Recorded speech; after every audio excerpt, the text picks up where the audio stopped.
Was this the mole?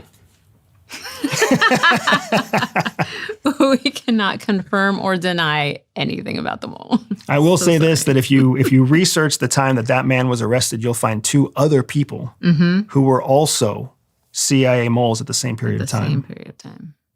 So the work that you did overseas, you believe helped lead to the capture of this mole? The work that we did overseas, we believe helped capture the mole that Falcon House was out to capture. And do you believe that the mole leaked secrets to the enemy country that ended up being the reason why they knew that you were a spy? That was the assessment that we reached inside our own cell, as well as what the Counterintelligence Center, which is the covert espionage group that Jihi was talking about earlier, their conclusion of the facts was the same, that we did not make any error in our operations. There was no compromise in my behavior, no compromise in my operations, no compromise of our systems or our communication methods, that the only way that Falcon could have found out about me was through a leak from the mole. How did the mole get caught in the end? What did they do wrong? It's a great question. So FBI created a sting operation based off of the intelligence that we were able to collect through our operations that brought the mole out. So FBI created a series of sting operations where they baited the mole into coming back onto American territory. And when the mole stepped foot on American territory, they had enough of a legal case that they could arrest him at the airport and then prosecute him in a court of law. And what was discovered about the mole and the work that they were doing and how long they were doing it for and what they were being paid or given to do to snitch on the United States?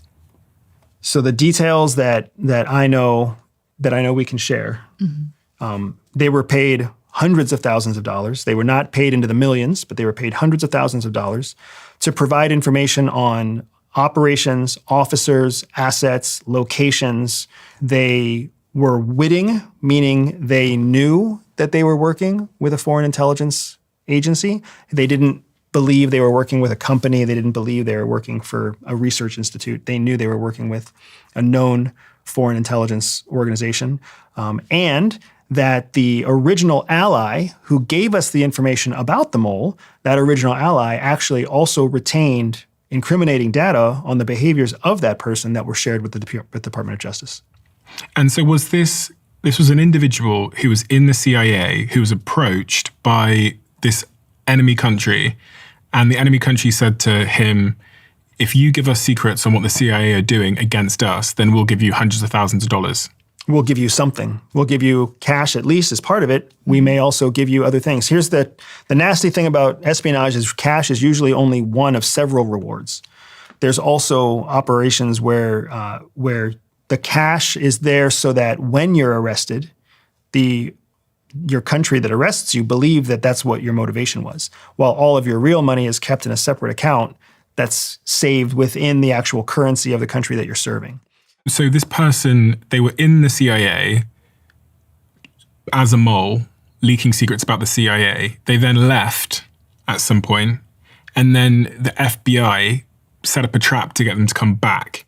Correct. When they left, did they go to the adversarial country? We can't confirm those details because to confirm those details starts to give more insight into who the mole was. Okay, but they managed to, because I was just wondering if the enemy countries offer them like lifetime protection or something. They do. So your enemy countries will offer you lifetime protection. They'll offer you multiple generations worth of payment. So even if you're arrested, don't worry, your kids will be taken care of and their kids will be taken care of. You've got citizenship, like the case of Edward Snowden, who's received citizenship. Sometimes they offer rewards and accolades in their own home country. There's a number of very strange and compelling offers that come about from foreign intelligence services. When you think about a double agent, when you think about a spy who turns on their own country, it's less about thinking that they're paid to do it. Spies aren't motivated usually by money. We weren't motivated by money. We're motivated by that very unhealthy relationship where you have to be validated by somebody else. And that same environment that CIA creates, where all of its internal officers have to be able to fight their own head trash, but still seek validation from within their organization, that unhealthy relationship is something that can be compromised. And a foreign intelligence service can find an intelligence officer and fill that void for them and validate for them and say, you're talented and you've got promise and you've got potential and we see it, and your own home service doesn't understand how important you are and your own home service doesn't understand how valuable you are. If you'll help us with this, we can reward you with money, we can reward you with citizenship, we can reward your children with future residency and with college, and we can make you a very wealthy person, all the things that you worked for that your country would never give you. Did the mole admit that they had been a mole? I do not believe so. I don't believe so. I also believe that most espionage cases, when they actually go to court, they're not tried under the Espionage Act. They're tried under some gentler term, some gentler, lesser offense that is easier to prove, but also helps the government protect its reputation against being penetrated. CIA believes that all people are born with a spy secret superpower. For some people, that means they can win deals. For others, they can spot liars. Some can even seduce lovers. I built a free 3-minute test to help reveal to you exactly what your secret hidden superpower is. All you have to do is click on the link in the description below, take the test, and start using your spy superpower to stay ahead of 99% of people. So this individual, they left the CIA, flew to this other country, they came back and they tried to rejoin the CIA to get more information. Well, they tried to rejoin a federal agency, and that was how the FBI was able to lure them, and how they were also able to for an interview. Yeah, for an interview, and how they were able to get them on American soil. Interesting.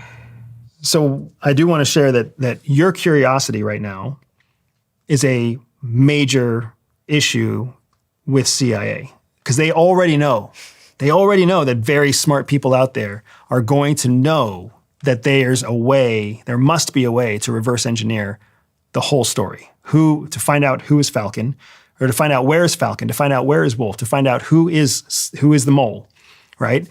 And what's fascinating is that we have put every effort that we can into the story to make sure that it's not traceable, because CIA had several penetrations at the same time during our tenure at CIA. And that's both depressing and encouraging, because it's encouraging in that it shows that what we were doing was parallel to what many other officers were doing. We wrote the book Shadow Cell, but that doesn't mean we were the only 2 people that were tapped on the shoulder to carry out experimental new operations. They could have asked 5, 7, 12 other people to go carry out new operations to try to ferret out this multi-penetration of CIA at the time. But it's also discouraging, because it's one of those areas that keeps these stories from being shared, because CIA doesn't want the world to know that it was penetrated by multiple people. It doesn't want the world to know who those people were. If it did, it would have disclosed this long ago. Well, obviously my research team tried to figure out who it was. And the Diary of a CEO research team is not a team to take lightly, so I'm a little bit afraid to hear their conclusions. Well, based on our own research, we thought that the mole was likely Jerry Chung Sing Lee, who spied for China around the time of the book. Jerry began spying for China after leaving the CIA, then tried to rejoin the agency, was allowed to leave the country by the FBI, and was then arrested in 2018 at the airport when he returned to the USA. Just like the mole in the book. But it also says here, Andrew will not comment on whether he is actually the mole or not. So there's no point asking you if he is the mole. Have you ever been to China? We are under legal obligation to neither confirm nor deny the results of your research team, but also the results of anybody else's research if they reach out to us and ask for confirmation on who the mole may or may not be. Has being in the CIA changed the way that you view reality and human beings? Oh, yeah. In what ways? Very much so. So I love this question, and I really want you to be honest. Can you please share with Steve how you went from your college beliefs to your post-CIA beliefs? So when I worked with refugees, that was my first big turning point, that humans can be really nasty. Like, I grew up Buddhist, and so it was always like, humans have the potential to be amazing. And I agree, that's true. But when I worked with refugees, I realized that humans can be horrible. And I worked with Bosnians, and I worked with refugees from Rwanda, where their neighbors literally turned on them. People who they had grown up with, literally the next day came over with a machete or came over with a gun and killed their family members and chased them through forests or through whatever. And that can happen anywhere. That was the first time that I realized that anytime somebody says that can't happen here, that's a lie. That can happen anywhere. None of those people ever thought, oh yeah, that could happen here. None of those people ever thought that. People always think that can't happen here. My neighbor would never do that to me. And that's not true. And then when I worked for CIA, that compounded the sense of like the world behind the scenes is a dangerous place. And you can't fully, I sound horrible saying these things, you can't fully trust anybody. I mean, the reason I'm with Andy is because I trust Andy 100%. But he might be the only person that I trust everything that comes out of his mouth. Yeah, you only trust me like 98%. Well, yeah, but I know I can get that other 2% out of you. That's why. So, you really, you always have to understand that people are a combination of good and bad. And while I would like to think that people would always try to err to the good, I always have to keep in mind that people have a bad side to them, and there's any set of circumstances that could trigger that. Do you think we're in one such moment? I think we're always in a moment. I think some part of the world is always in that moment. What about the United States? Because I know Andy said when we had the conversation the other day that he was going to try and leave the United States before 2026. Well, it's not just me alone leaving. Yeah. Well, maybe you have different motivations. I don't know. Are you staying, Jihi? Because he says he's leaving. I've been the one who's been pushing to leave for years. Why? How would you sort of summarize the situation that the Western world and the United States are in right now, from your perspective, with what you know? Are these good times? Jihi's was born in Venezuela. What was Venezuela like in the 80s? Oh, it was nice. It was one of the world's best economies. It was a thriving democracy. It was an excellent place. With a large wealth gap. Jihi's parents, her father, we came from a wealthy family, a wealthy Venezuelan family. That's how they moved to Japan. It's not easy to pick up and move a family of 4 to Japan, or a family of 3 and then have a child in Japan, right? All of that wealth that they had in 1980 when Jihi was born was gone in 1989. Just a few years later. Yeah, I think 85 maybe. 5 years. And Venezuela went from being one of the most successful, thriving democracies with a strong economy. It went from that to what it is now. There is no shaking that reality from Jihi or from her family. So if there's anybody in the United States right now who is acutely aware of how fast everything can go sour, it's my wife. And that's why what I certainly find is this uncompromising commitment to moving, in large part because you can't wed yourself to any one system unless you want to be available to the detriment of that system.